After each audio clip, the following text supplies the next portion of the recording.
Bonsoir mesdames, bonsoir messieurs, c'est toujours un agréable plaisir de vous retrouver dans le cadre de cette émission « Dites-moi tout » qui est l'émission des personnes intelligentes, celles qui ont quelque chose à dire. Et aujourd'hui nous recevons pour vous un invité, pas le moindre, vous le connaissez parfaitement bien parce que nous l'avons déjà reçu dans cette émission. Il s'agit de l'apôtre Jimmy Fireman de l'église Impact Fire. Il est aussi le directeur général de la chaîne Fire TV et aussi le promoteur de l'école Fire School. Il a accepté notre invitation et nous on en profite parce que c'est très rare de l'avoir sur le plateau vu qu'il réside à Lubumbashi et là il est à Kinshasa. Fireman, Papa Jimmy, bonsoir. Bonsoir. Merci d'avoir accepté notre invitation. Merci beaucoup. Aujourd'hui, j'aimerais qu'on puisse parler vraiment de cette problématique qui existe entre, par rapport à la guérison et la délivrance. Qui sont d'ailleurs tous les deux vos options, on va dire, de prédilection, parce que c'est ce que vous faites d'ailleurs, par la grâce de Dieu, dans votre église Impact Fire. Alors, pourquoi cet accent, apôtre, sur la délivrance et la guérison dans l'Église? Ouais, merci beaucoup pour la question. Pourquoi cet accent? Parce que c'est la mission principale que Christ nous a léguée.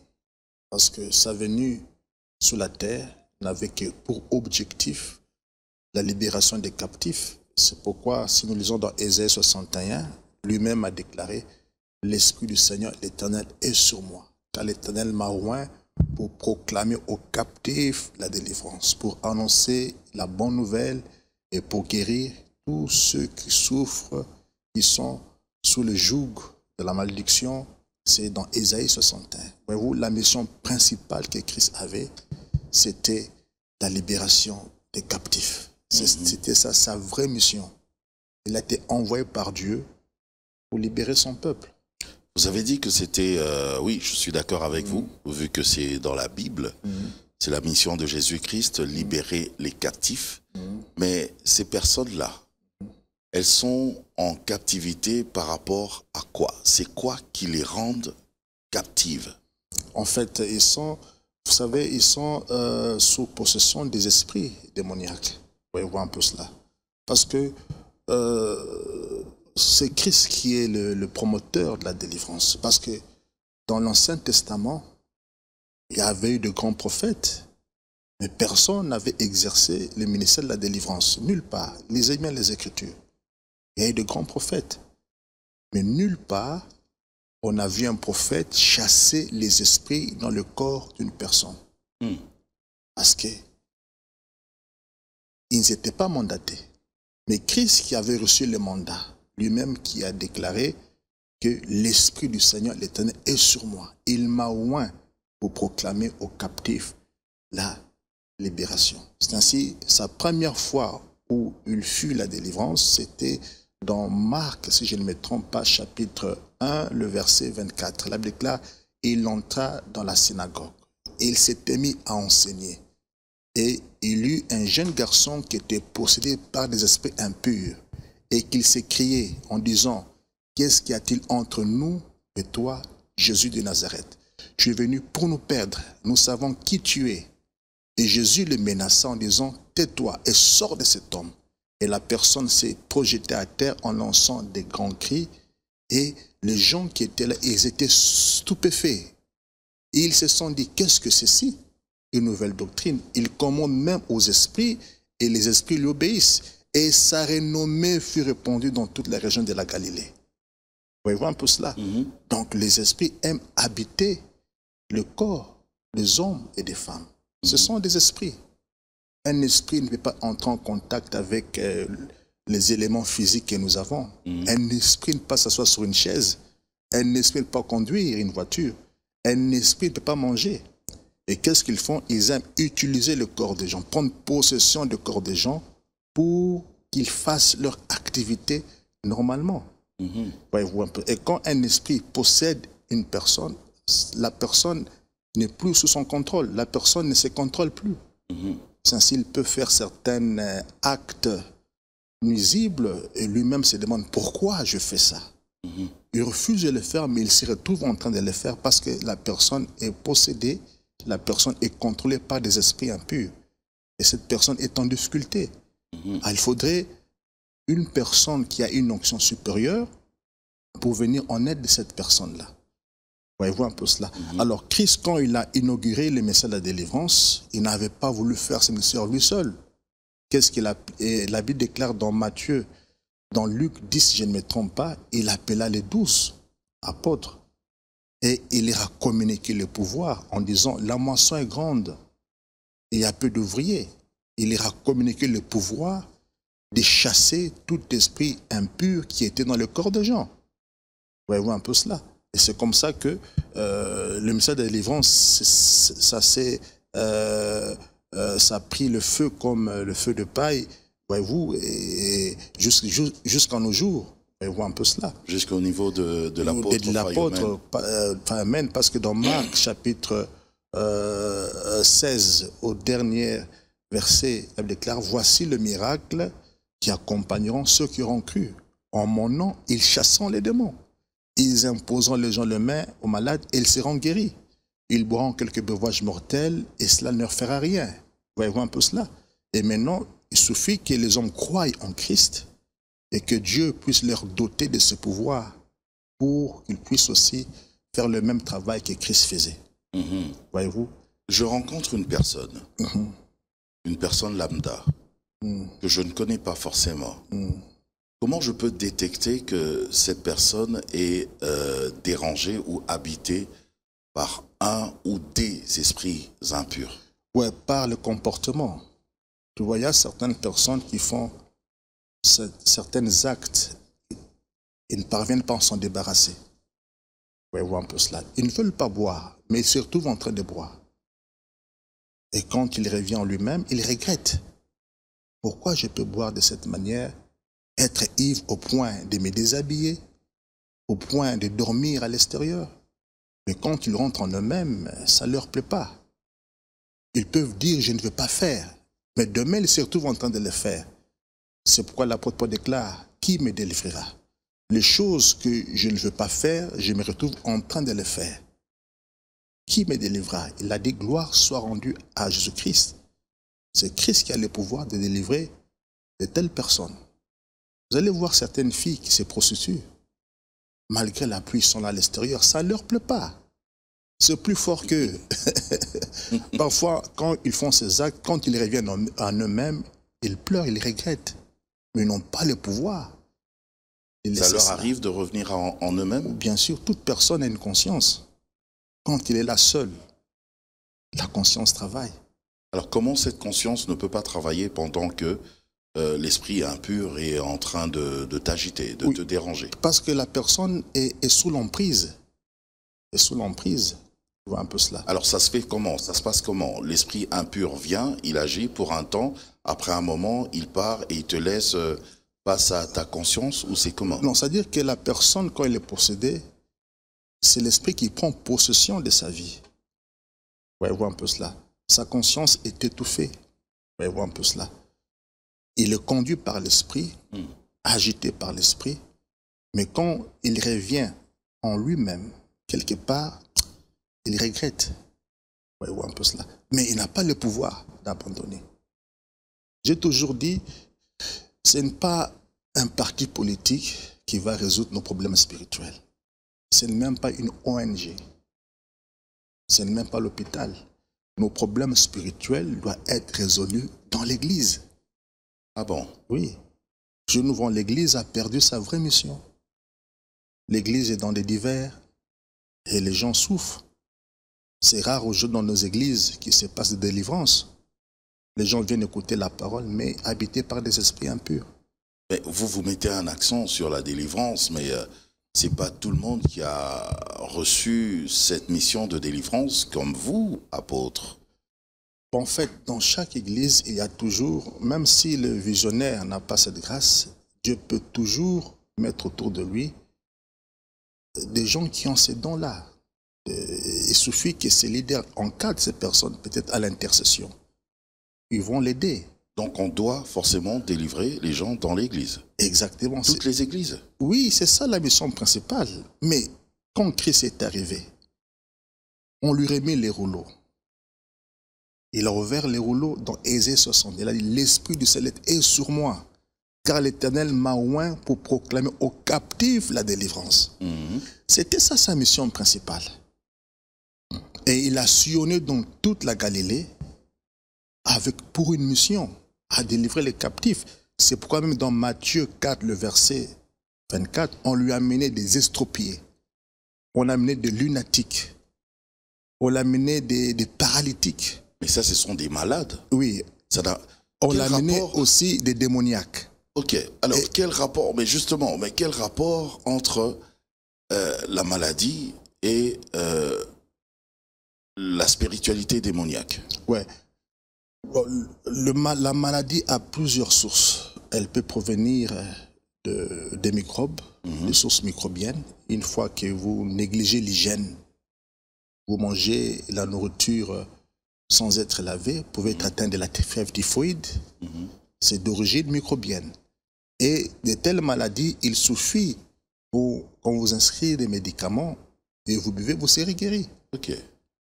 Quelqu'un qui ne se protège pas, il est piqué par le moustique. Oui, un peu cela. Après, il a la malaria. Il a la malaria. Le paludisme. Le paludisme. Et il y a des comprimés dus à ça. Il suffit qu'il boit, qu'il soit dans la cure, il est guéri.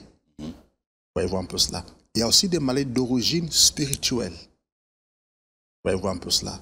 Les maladies microbiennes pouvaient aller chez le médecin, au scanner, on découvre la maladie, on sait localiser la maladie et te prescrire des médicaments et tu seras guéri. Et puis tu es guéri. Tu es guéri. Il y a d'autres maladies, vous souffrez, vous allez à l'hôpital, mais on ne découvre pas la maladie. Les scanners ne parviennent pas à détecter la maladie. Et le docteur vous dit, non, il n'y a rien, tu es bien. Mais vous-même, vous vous sentez malade. Vous sentez que vous êtes malade. Mais on fait les examens, on ne voit rien. On ne voit rien. Vous êtes normal. Normal. Et vous-même, vous vous sentez malade. Et vous ne comprenez pas qu'est-ce qui vous arrive. Là, ce sont des maladies d'origine sorcellérique, d'origine des mauvais sorts qu'on a envoyés à la personne. La médecine ne va pas résoudre cela. Il y a quelques maladies d'MPC qui est courant ici à Kinshasa. Ou le Mbassou. Le Mbassou. Vous voyez un peu cela. L'hôpital ne peut pas détecter ça. C'est un mauvais sort qu'on a lancé à la personne. Alors, ça doit être résolu spirituellement. Il faut rencontrer un homme qui a une onction supérieure qui peut vous venir en aide. Il faut aller dans une église spirituelle, une église ointe, une église forte, pour qu'on puisse vous venir en aide.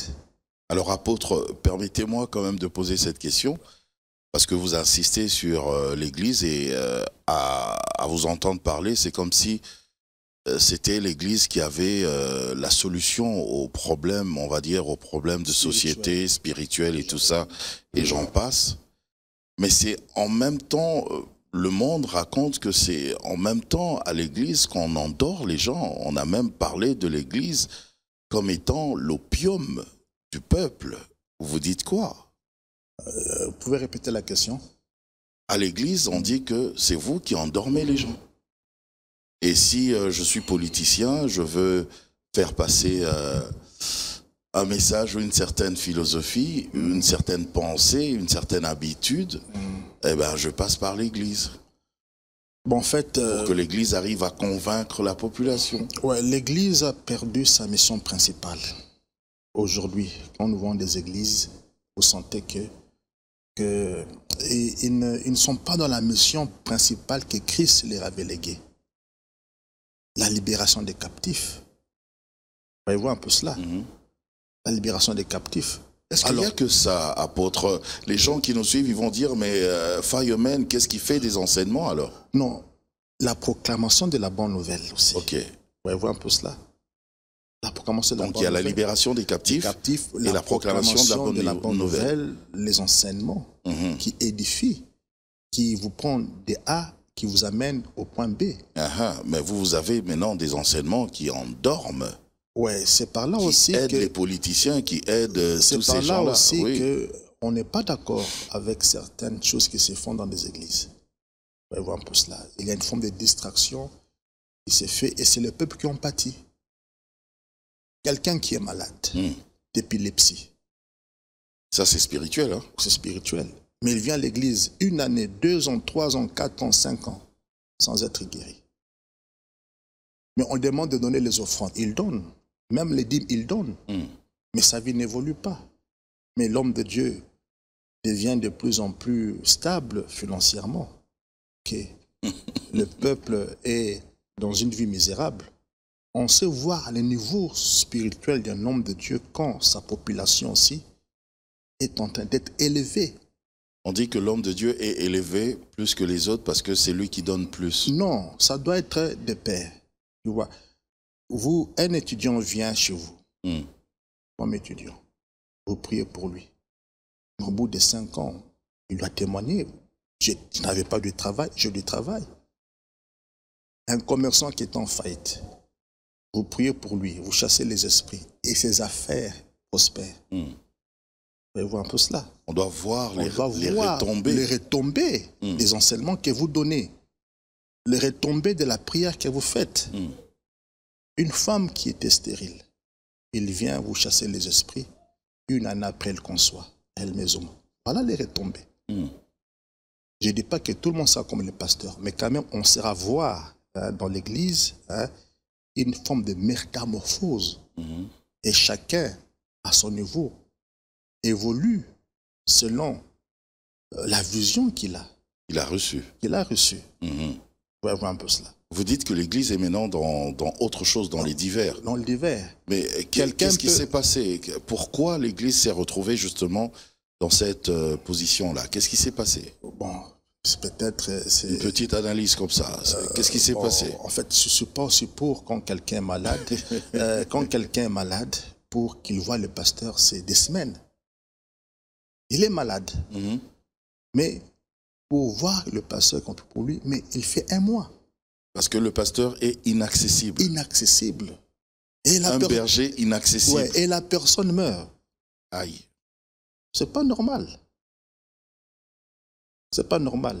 La personne vient donner l'offrande qu'il a. C'est ce qu'il a. Mais la pasteur estime que ça se peut. Il renvoie la personne. J'ai même vu une image qui est devenue carrément virale, où on voit un pasteur qui a renvoyé une maman parce qu'elle est venue avec 2000 francs. C'est pas juste. Un pasteur ne doit pas avoir de parti pris. Il doit recevoir tout le monde au même pied d'égalité. Et voir un peu cela. Aujourd'hui, nous voyons qu'il y a des chrétiens privilégiés et d'autres. Je ne refuse pas qu'on puisse honorer les gens élevés. On les honore, mais devait être équilibré. Donner la même attention qu'une femme qui vend les légumes au marché et un directeur d'une société. Tout le monde a besoin de considération. Qui doit prendre du temps à les écouter. Est-ce que Fireman lui-même est accessible? C'est très accessible. Très accessible. En fait, quand vous avez un don, vous avez la passion. Vous n'allez pas supporter avoir un malade. Vous n'allez pas supporter avoir quelqu'un qui est perdu par les esprits. Ça fait mal. Parfois, il arrive des temps où je ne dors pas. Quand je vois quelqu'un souffrir, c'est moi qui souffre plus. Je ne suis pas à l'aise. Et je dois mettre mon don en action pour lui et contempler l'œuvre que Christ fera dans sa vie. Sa guérison va me réjouir. Son succès, son élévation va me réjouir. On va voir un peu cela. Alors, il y a un peu de méli-mélo dans le leadership de certains prophètes, de certains pasteurs, dont vous sentez qu'ils visent plus le matériel, mais le problème n'est pas résolu au vrai sens du mot dans la vie des chrétiens. Et les chrétiens sont délaissés. C'est pourquoi ils attendent un prophète de l'autre côté et ils y vont rapidement pour être aussi dessus. quand ils apprennent qu'il y a un féticheur dans un coin, ils y vont. Parce qu'ils veulent la guérison. Ils veulent les changements. Alors, quand vous avez cette grâce-là, on va dire même ce ministère-là, si c'en est un, de la délivrance, ça demande beaucoup de sacrifices et une certaine discipline parce que vous êtes toujours confronté, vous êtes toujours face aux esprits impurs à longueur des journées. Alors, comment vous faites? Bon, en fait, c'est un ministère trop risquant. C'est pourquoi beaucoup de pasteurs échappent à dit que beaucoup de pasteurs. Ça peut atteindre même vos enfants. Donc, les démons que vous chassez là-bas, ça atteint parfois les enfants. En fait, le ministère de la délivrance... Après, on a des enfants indisciplinés, c'est vrai. En fait, le ministère de la délivrance n'est pas facile. D'abord, je bénis ces pasteurs, ces prophètes qui font ces services dedans, oui. Ce sont des hommes encouragés. En tout cas, un coup de chapeau pour tous ces prophètes, ces pasteurs, ces apôtres qui font ces ministères de la délivrance. Et quand c'est votre appel, tu vois, le Seigneur protège toujours. Mais quand ce n'est pas votre appel, vous allez réveiller les lions lorsqu'ils dorment. Il y aura toujours des formes de répercussions. Vous devez être rassuré que ce soit votre appel, que ce soit votre don. Parce que quand Dieu appelle quelqu'un, il met aussi à sa disposition les anges pour le protéger et pour le garder. Malgré cette forme de protection... Donc, il ne faut pas le faire par imitation. Par imitation, non. Les démons, ils vont dire, ah, on connaît Fireman. Ouais, mais toi, on connaît toi qui es-tu. Ouais, il faut aussi mener une vie de sanctification. Vraiment pour cela. Il y a un langage africain qui dit un babouin avant de monter dans l'arbre, il doit être rassuré que ses fesses soient propres. Exactement. C'est ça, un problème africain. Alors, vous voulez vous engager dans ce métier de délivrance, vous devez être rassuré.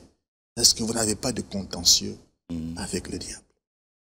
Mais ça, c'est compliqué. Comment le savoir? Parce que, on est tous des pécheurs. Alors, si vous avez... On a tous des faiblesses et tout ça. Même vous en avez aussi. Alors, si vous avez quelques contentieux... Mais là, vous parlez de la vie de sanctification. C'est quoi, d'ailleurs, cette vie de sanctification? Je m'explique. Le contentieux dans ce sens que vous allez faire alliance avec le monde occulte. Voilà un peu cela. Pour ajouter à l'onction, on vous conseille d'entrer dans telle maison. On vous conseille, fais ceci. Voyez-vous? Donc vous êtes déjà leurs collaborateurs. Comment est-ce que vous allez les chasser?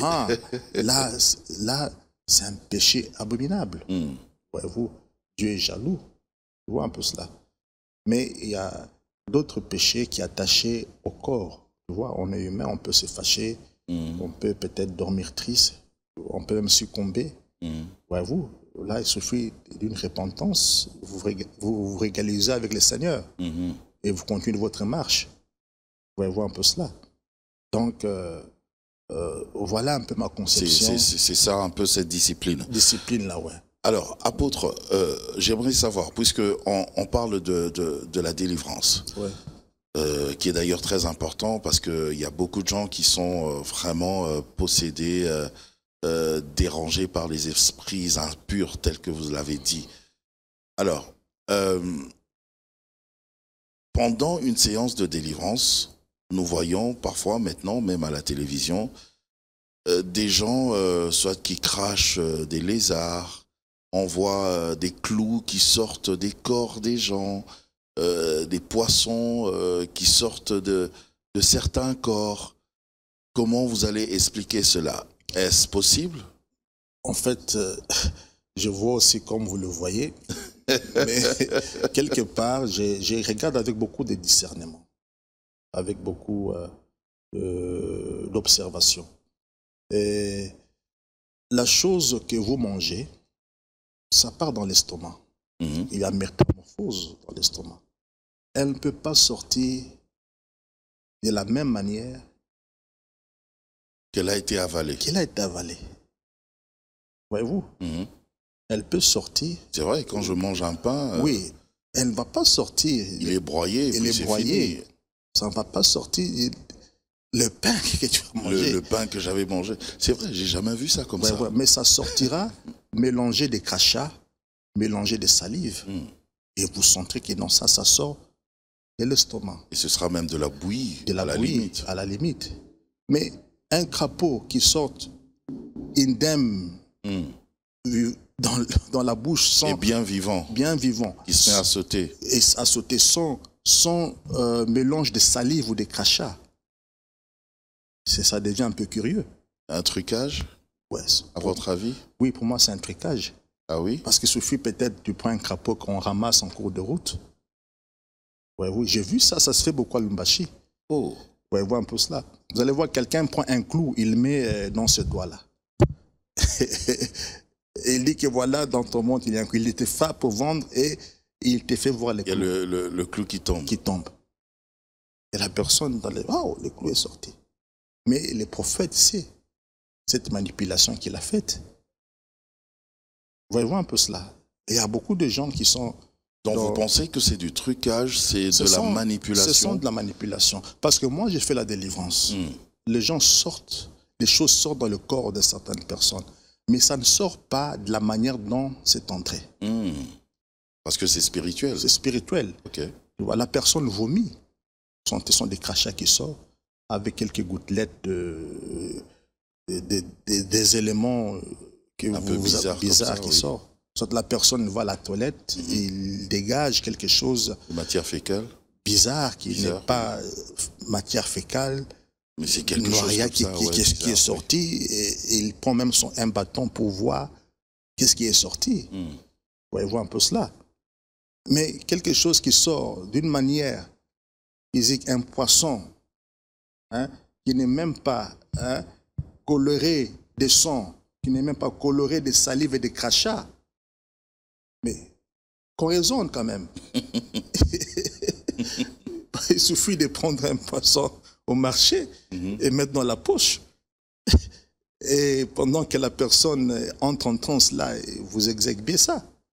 Parce qu'il y a et comme il y a des caméras, on filme seulement ces séquences-là et ça passe à la télé pendant 2 heures, 2 heures. Quelqu'un m'avait dit, si tel était le cas, si c'était possible que ça se passe comme ça, il fallait même qu'on voit aussi des sirènes ou des lions ou même les esprits humains sortir. Bien sûr. Parce qu'on ne voit jamais les sirènes sortir. Ouais, nous parlons de choses qui sortent. La chose qu'on a placée dans votre corps, la chose que vous avez mangée, vous avez bu, ça se métamorphose dans l'estomac. Elle ne sortira pas de la même manière que c'est entré. Loin de là. Loin de là. Elle sortira par vomissement et vous pouvez peut-être même prendre un bâton pour voir qu'est-ce que vous avez vomi. Voyez-vous? Aller à la toilette, regarder le vomi. Mais quelque chose qui sort d'une manière physique, sans acheter des salives et des crachats. Parce que ça sort de la bouche. Ça sort aussi du corps. Ça doit être mélangé par votre sang, par l'eau qui est dans votre corps. Mais un crapaud qui sort sec, ça devient ça devient un peu curieux. De la manipulation. Ouais, ça devient un peu curieux. Alors c'est quoi le but derrière? Parce que le but, c'est la recherche de la gloire, tu vois. C'est la recherche de sortir un peu de l'ordinaire, qu'on parle, voilà. Qu'on parle de vous. Tel prophète. Et que les gens viennent vous chercher. Ouais, qui viennent, tu vois un peu cela.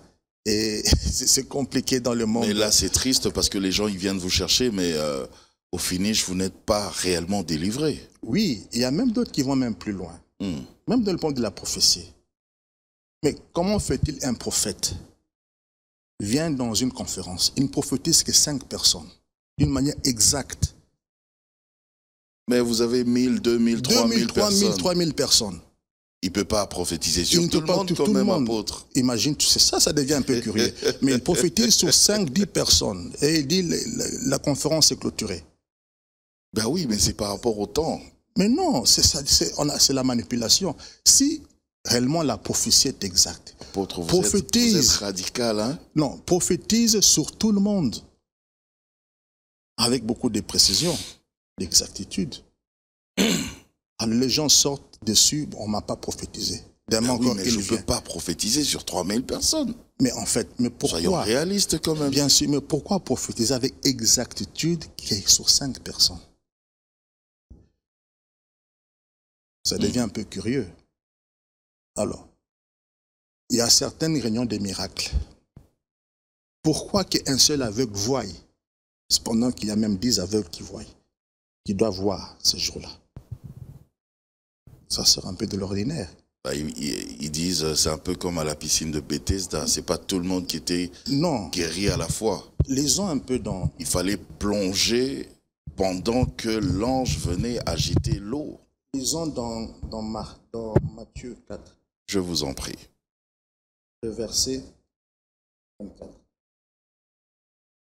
Il dit, sa renommée se répandit dans toute la Syrie et on lui a mené tous ceux qui souffraient des maladies et des douleurs de divers genres, des démoniaques, des lunatiques, des paralytiques, et il les guérissait.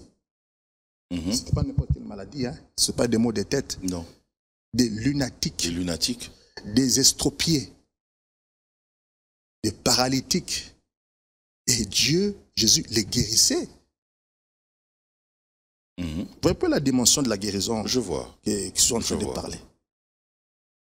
Vous ne connaissez pas qu'est-ce qu'un lunatique? C'est un garçon qui tombe et qui convulse. Un peu presque comme les épileptiques. Hein. Oui, et qui fait sortir des... C'est horrible à voir. Mais Jésus guérissait ces personnes-là. Un estropié, c'est quelqu'un qu'on a coupé les pieds. Oui. Et il prie pour lui et les pieds poussent. Il purifiait les lépreux. On essaie un lépreux, c'est quoi? C'est pire que l'MPC. Imagine-toi, il les guérissait. Vous voyez un peu l'authenticité, la ténacité, le miracle que Christ opérait. Il a dit, vous ferez de même. Il les guérissait tous. Tous. Tous ceux qui venaient. Étaient guéris. Étaient délivrés. Tous. Tous. Et sa renommée s'est accrue. C'était pas quelques séquelles de miracles déjà montés et les caméras sont là pour déjà avoir les images. Prendre juste 2-3 personnes. 2-3 personnes et les autres là, ils savent sur quel jeu danser. Est-ce que Dieu nous a vus? Est-ce que Dieu nous a pas vus? Voyez-vous, c'est ça la faiblesse de l'Église actuelle. Alors, pendant les services de délivrance, est-ce aussi normal qu'une voix sorte de la personne? Oui, il y a une voix qui sort. Nous pouvons lire ça dans Marc. Je m'excuse. Et je peux parler aussi avec cette voix-là? Oui. Commencer à lui poser des questions? Bien sûr. D'accord. Aidez-nous à comprendre. Je veux voir le verset 21. 21. La Bible est là. Il se rendit à Capernaum. Et le jour du sabbat, Jésus entra d'abord dans la synagogue et il enseigna. Ils étaient frappés de sa doctrine car il enseignait comme ayant autorité et non pas comme les scribes.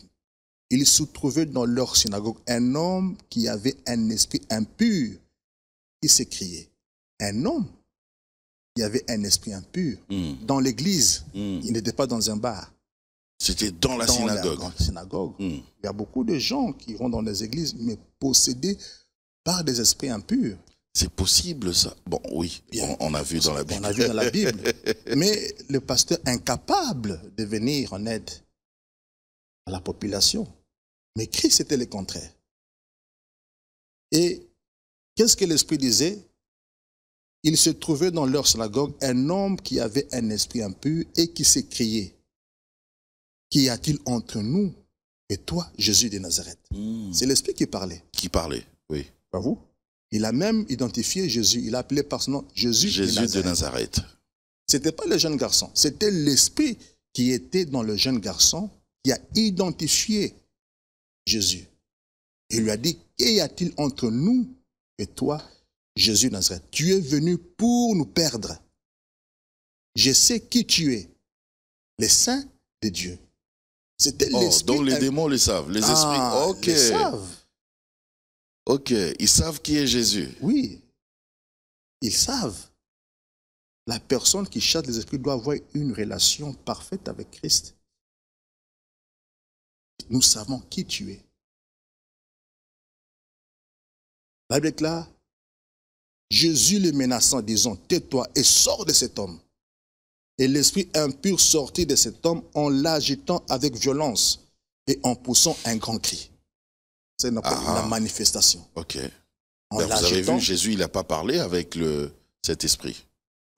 Il a seulement commandé. Bien sûr. C'est l'esprit qui parlait. Qui parlait, oui. Mais Jésus n'a pas commencé à lui poser des questions. Oui, là je renvoie le fou de Gadara. Il était fou. Jésus traversait dans l'autre rive. Du coup, ce fou de Gadara est venu se prosterner devant Christ. Qu'y a-t-il entre nous et toi? Jésus a demandé, qui es-tu? Combien êtes-vous? Nous sommes légions. Légions. Ils l'ont supplié en disant, ne nous chasse pas dans le lieu des abîmes, envoie-nous dans le pourceau. Ils ont négocié leur départ. Vous faites ça aussi, Fireman? Oui, il y a certains esprits, il faut négocier. Ah oui? La sortie. Parce qu'on rencontre parfois des principautés de domination. Un démon ordinaire et un principal que vous chassez. C'est pas la même chose. C'est la même chose. C'est la même chose. C'est pas la même chose. C'est pas la même chose. Même dans la guerre, quand on arrête un général, un caporal, on va traiter avec différemment les généraux. Voyez-vous? Mais c'est un captif, mais qui sera traité différemment. Différemment. C'est comme ça aussi dans le monde spirituel. Quand vous rencontrez un caporal, là vous chassez en désordre, mais il y a d'autres principautés, ils vont demander leur sortie à l'amiable. Ok. Et vous faites ça aussi? Oui. Par exemple, un jour, j'ai chassé une femme, il y avait un mari de nuit très fort, c'était une autorité spirituelle. L'esprit s'est manifesté dans le corps de cette femme. Il parlait avec autorité, bien posé. Il m'a demandé une chose, nous reconnaissons ton pouvoir. Mais cette femme, je l'ai achetée cher, chez sa mère. Me demander de quitter comme ça, c'est trop me demander. N'y a-t-il pas moyen de négocier?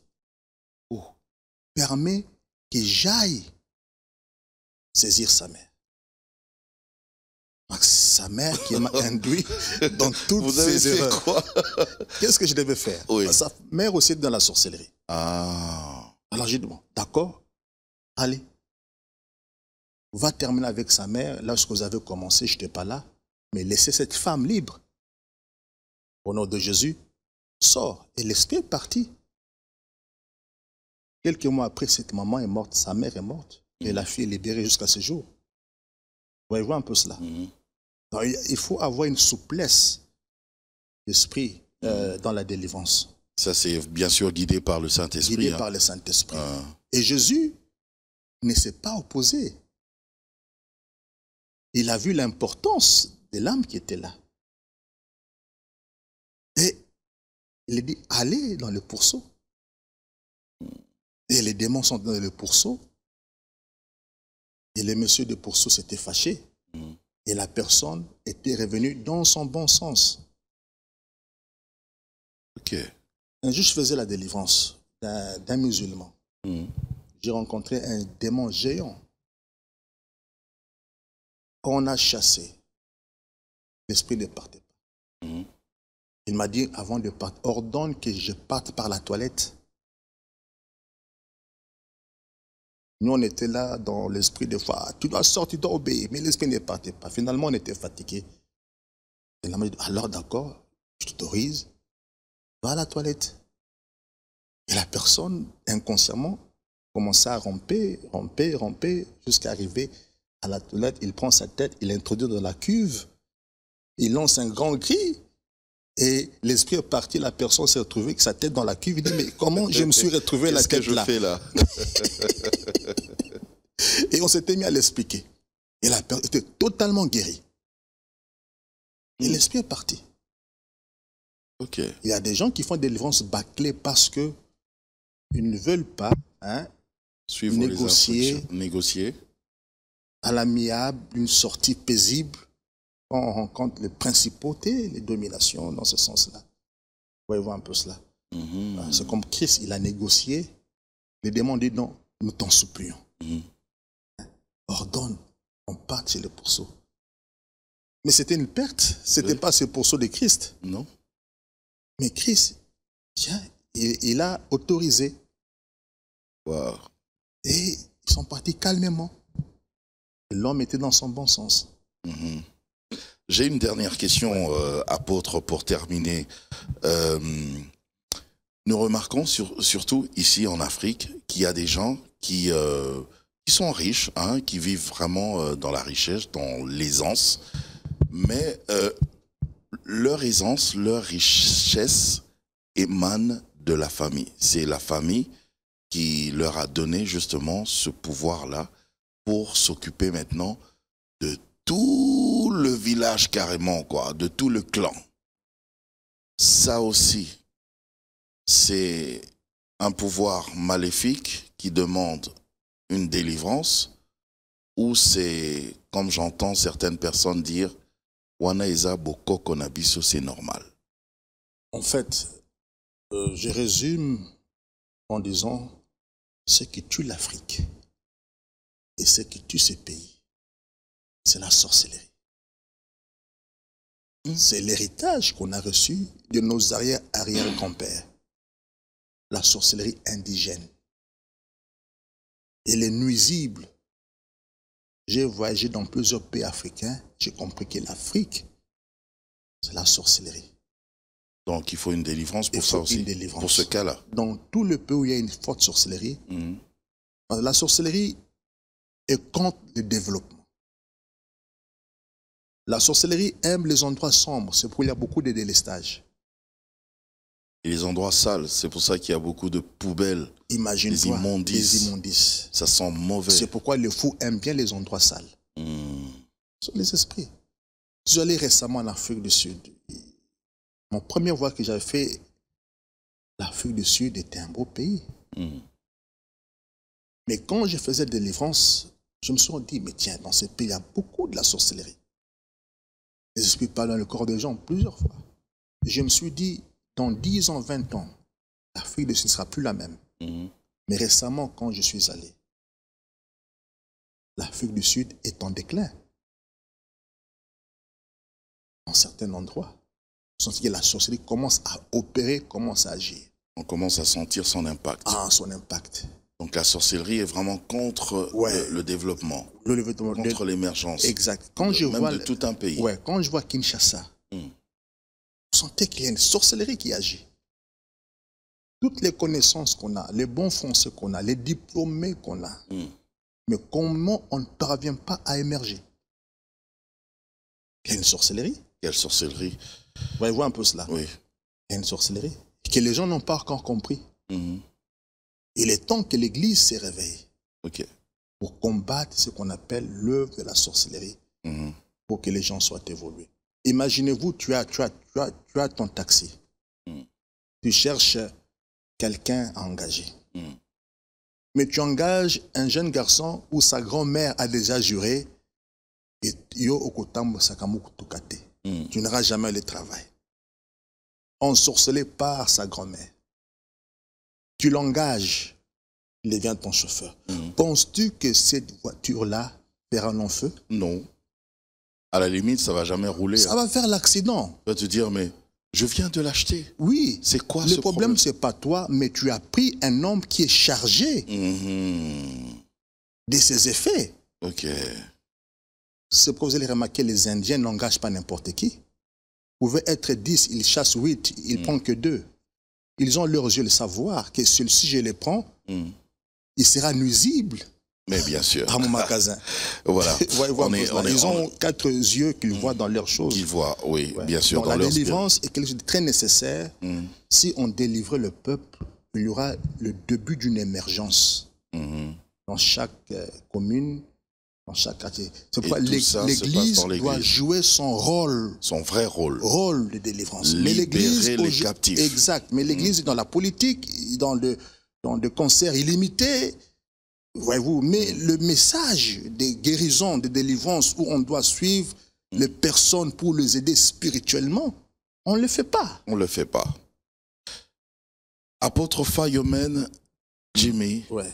moi je vous dis merci, à moins que vous n'ayez un mot de la fin par rapport à Impact Fire. Ouais, un mot de la fin. D'abord, je vous dis merci Je vous en prie. de m'avoir reçu. Et ma joie grande, je vous ai vu. À Lumbashi, on s'était croisés. À Lubumbashi, on s'était croisés, oui. Tu étais passé aussi à notre émission. Oui. Et je suis très content. Et j'ai béni le promoteur de cette chaîne. C'est ma première fois d'entrer. Je vois, waouh. Amen pour lui. C'est vraiment très efficace. J'ai béni l'efficacité des agents que j'ai vus. Et ça m'a aussi beaucoup inspiré. Alors, ce que je vais dire aux pasteurs, aux apôtres, revenons à la mission principale que Christ nous avait donnée. La libération des captifs. Les gens souffrent. Les gens souffrent, je vous dis. Et j'encourage les pasteurs qui sont dans la délivrance. Le prophète qui sont dans la délivrance. Les évangélistes qui sont dans la délivrance. Je les encourage. Qu'ils tiennent bon. C'est une mission noble que Christ nous a léguée. Et pour Impact Fire? Pour Impact Fire, je ne peux que souhaiter le meilleur à Impact Fire.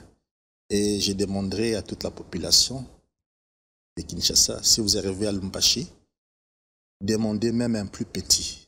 Il va vous montrer où se trouve l'apôtre Jimmy. Demandez même à n'importe qui, il vous conduira. Et vous êtes accessible. Accessible. On va vous aider dans la délivrance. On va vous restaurer. Vous entrerez dans votre pays ou dans votre ville, dans la paix, dans la joie. Il y a certaines personnes, lorsqu'on les rencontre, votre destinée change. Et je suis parmi ces personnes, quand vous rencontrez, votre vie va changer, va prendre une autre tournure très positive. Amen. Ça, je vous dis la vérité. En tout cas, sans prétention. Rencontrez l'homme qu'il faut. Si vous rencontrez un homme dont son onction est inférieure à votre problème, il priera pour vous, votre problème restera toujours. Mais si vous rencontrez un homme de Dieu qui a une onction supérieure à ton problème, il priera pour vous et ton problème finira. Rencontrez l'homme qu'il faut. Allez dans une église qu'il faut pour votre destinée. On ne choisit pas une église parce que ce pasteur est de ma tribu. On ne choisit pas une église parce que cette église elle est grande. On choisit une église, c'est Dieu qui vous envoie. Pour votre bénédiction, pour votre percée. Voilà. D'accord. Fayomen, merci. Merci beaucoup. Merci à vous également de nous avoir suivis. On va se retrouver la prochaine fois pour un autre numéro de Dites-moi tout. Mais en tout cas, excellente suite de programmes sur Univers TV. Au revoir.